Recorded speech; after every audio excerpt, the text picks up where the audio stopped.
What's up everybody? Today we're going to be installing this master cylinder brace on the Plaid Model S. Oh, it's excited too. So this is a brace for the master cylinder. I just said that in the title. But what this actually does, this bolts to the cross member, which is actually the air tank in the Model S. And then you adjust this to sit right up against the master cylinder, because in the Tesla, they don't really have strong firewalls because they don't really need to have, there's really no explosions happening multiple times per second up front. So they really have kind of a weak firewall. And if you really press on the brake pedal really hard, especially if you're on the track or if you have to jam on the brakes, it flexes quite a bit. And I'm gonna show you that. MountainPass Performance makes this for the Model 3. It's a blue. This is an early version of it, so mine's not blue, but it does basically the same thing. This is nice aluminum, very lightweight. It sits there and just holds holds the master cylinder in place. This actually will help with the brake pedal feel, because when you press on it, it's not giving that much more. It's not giving into the firewall. When you press on the pedal, it's solid. And on the track, you're gonna need that. On the street, not so much. A lot of people take their Plaid Model S's to the track. They send it out for a video, so I'm gonna put it on the car. Thank you, MountainPass. But I'm also interested in this because of when you have to jam on the brakes on the street, because this is 1,000 horsepower, you want all that power to be there, all that stopping power. So when I first got this car, we floored it coming out of the parking lot and onto the main street in Charlotte, if you're familiar with that. And man, you're going downhill. This is 5,000 pounds, and trying to stop that thing with cold brakes, man, it's kind of a little scary. The brakes will be upgraded later, but first, we're gonna start with this. So I guess you can say I'm finally getting braces. All you people making fun of my teeth, I can't believe that. So rude. So we start by removing all this plastic. We're gonna grab this top one. Maybe not all of it. Actually, just this one, because, there's the master cylinder. So that is the master cylinder. We're gonna be bolting to this one right here. According to the directions, we need to pop this off so we have room for this cable to move around. Before we do that, we do have to shut the car down. And then we remove this. This is just a ground. Once we remove this, we place that in there, and we just follow the directions. MountainPass always has great directions. I just printed these up so I can see them a little bit better, but they always make great directions, and you can see it right there. Yours will be blue, mine's silver. I've got a limited edition. Mine's collectible. I think I collected it from them. I didn't tell them I was sending it back, so mine's definitely collectible. And stolen, apparently. Maybe? Is it stolen? They gave it to me. They shipped it to me. I don't know. So the first thing we want to do is power down the vehicle. You go into the car and go into settings and go into service, I believe, and then power down the vehicle. Try not sitting in the seat or closing the door, because the screen will shut off, and once you sit down or get up, the car will turn back on. So just stretch in there and do that, but leave the door open. I'm gonna do that now. And that's under safety, and then scroll all the way to the bottom on the Plaid Model S. Next step is to remove this piece right here. I like to get this little pick tool, get up underneath it. It's just one of these little plastic clips. This is just holding on the I guess that's a power wire. We just want to remove that so we can move this out of the way, so we can move this cable out of the way, so then we can remove this and put the bracket in place. This is where it's going to come into a little problem. This is a safety head or a security head. On MountainPass's website, they do have links to those sockets if you want to buy them. They're like 20 bucks. They're not that much money. Although I didn't buy them. I forgot about it.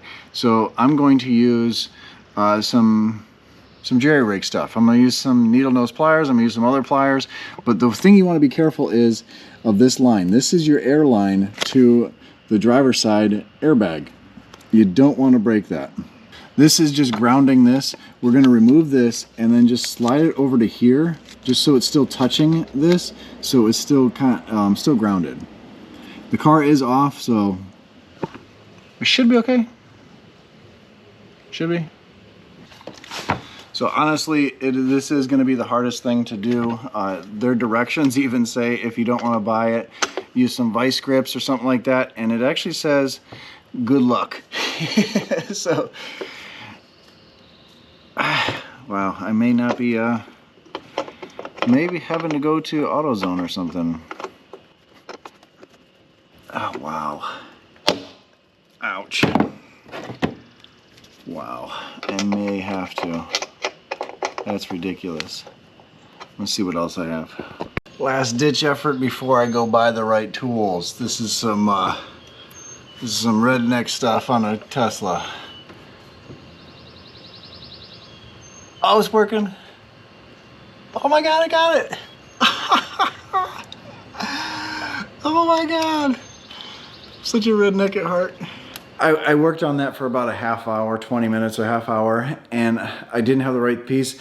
I was trying with this, and it's so rounded, it is secure. It definitely is secure. But I thought, I can't get enough grip pressure here, and this is the only clamp that I had that would work, really.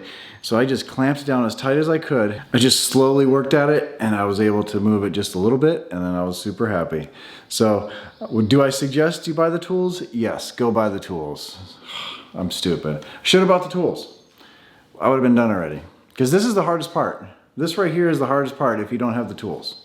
But what you have to do, I'll try to show you, there's a groove right here.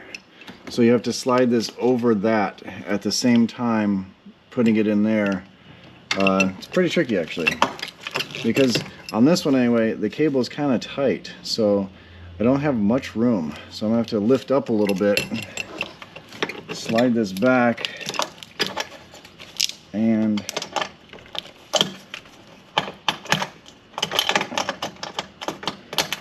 sorry, my hand's in the way, but it needs to be.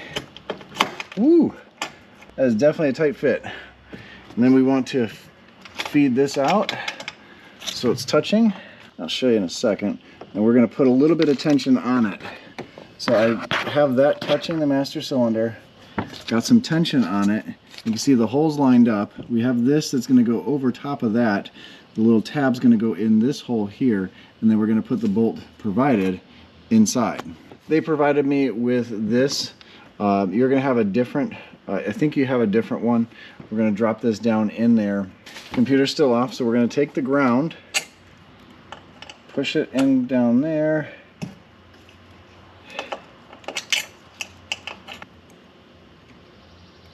I had to play with this a little bit. This was bent over, so I just made it straight to allow the screw to go in there. Once I cinch that all the way down, that'll be fine. This is going to go back in its place over here, and then we'll put that clip right there. So this is just a little tight right here on this. Now that we have this in place, let's tighten this down. So as everything's turning back on in there, I did notice a difference when I pushed the pedal all the way down. It feels very firm. Before it was pushing, and I could tell there was a give because the firewall only has so much it can hold. Now that brace is holding it in place, and I probably could tweak that a little bit, tighten it some more, but for right now, I think it's really good. I pushed on it hard, and it's solid. That's the word, it's solid. I really suggest getting the set, and makes your life a lot easier. This is chamfered here, it's rolled over, so it's not gonna affect anything with these lines at all. And it's now set in place. Yours will be blue. Mine's more of a stealth look. It matches the aluminum air tank for the compressor. I'm gonna drive it here in a little bit, but I just wanna make sure everything doesn't rattle and everything like that. MountainPass always has great directions, easy to follow and easy for you to do yourself. You need one of these if you're going to drive really fast, or if you're going to take it on the track, and I guess you'd be driving fast there too. But check out the link below. No affiliation with them. I'm just friends with them for a very long time since I've had my Model 3. We've done some work before in the past. It's a small company. They don't give a discount link, but you should get this. It's not that much money. It really isn't. If you're upgrading your brakes, I would upgrade to this. Thanks for watching. Hope you enjoyed it. If you have any questions, leave them down below, and check out MountainPass Performance. As always, stay awesome, stay positive. I'll catch you on the next one. I'll see ya.